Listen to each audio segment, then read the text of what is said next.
నివాళి అర్పించడానికి నేను ఇక్కడ రావటం జరిగింది. చాలా మందికి అనుమానం రావచ్చు, మహానాడులో లేకుండా ఇక్కడ ఉండటం ఏంటన్నది.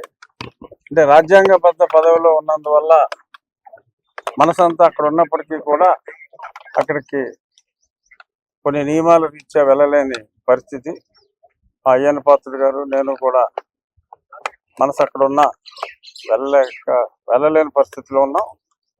ఇక్కడ ఆ సేద ఇప్పుడు ఈ క్షణం తారక రామారావు గారు ఎక్కడైతే మరి ఆయన్ని ఘాట్ నిర్మించారో అక్కడ ఆ మహానుభావునికి ఆయన జయంతి సందర్భంగా నివాళి అర్పించటం ఆ కొరత తీరిందనే చెప్పాలి. నిత్యస్మరణీయుడు ఎన్టీ రామారావు గారు ఏ రోజు కూడా మరి నాకు ఊహ తెలిసిన దగ్గర నుంచి మరి కనీసం ఏదో ఒక రోజు రామారావు గారి పాట అయినా ఈ మోడర్న్ ఏజ్ లో ఈ గ్యాజెట్స్ అన్ని వచ్చిన తర్వాత ఆయనది ఒక చిన్న బిట్ అయినా కూడా చూడకుండా నాకు మరి ఒకరోజు కూడా లేదనే చెప్పాలి. నా చిన్నతనం నుంచి నేను ఎంతో అభిమానించే హీరో ఎన్టీ రామారావు గారు. ఆయన గురించి ఎంత మాట్లాడినా తక్కువే. ఆయన సాధించిన రికార్డుల్లో దరిదాపుల్లో కూడా ఎవరూ లేరు.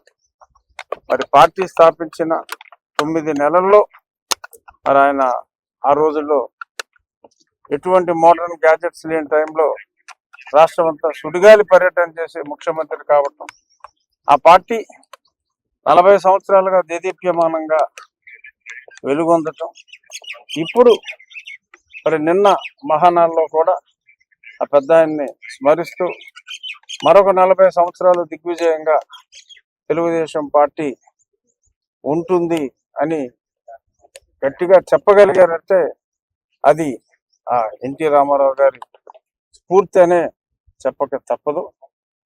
ఆ మహానుభావుని ఒక్కసారి మననం చేసుకుంటూ ఎక్కడ తెలుగు వాళ్ళు ఉన్నప్పటికీ కూడా వాళ్ళందరూ కూడా మాట్లాడుకునే ఒకే ఒక్క కామన్ పదం ఎన్టీఆర్. తెలుగు జాతి ఉన్నంతకాలం ఎన్టీఆర్ ఉంటారు. తెలుగు జాతి ఎప్పటికీ ఉంటుంది. అలాగే రామారావు గారికి మరణం లేని జననం ఎవరికైనా ఉంది అంటే ఈ ప్రపంచంలో అదొక ఎన్టీ రామారావు గారికి అని చెప్పి నేను తలెత్తుకుని గర్వంగా చెప్పగలను. ఎన్టీఆర్ అమర్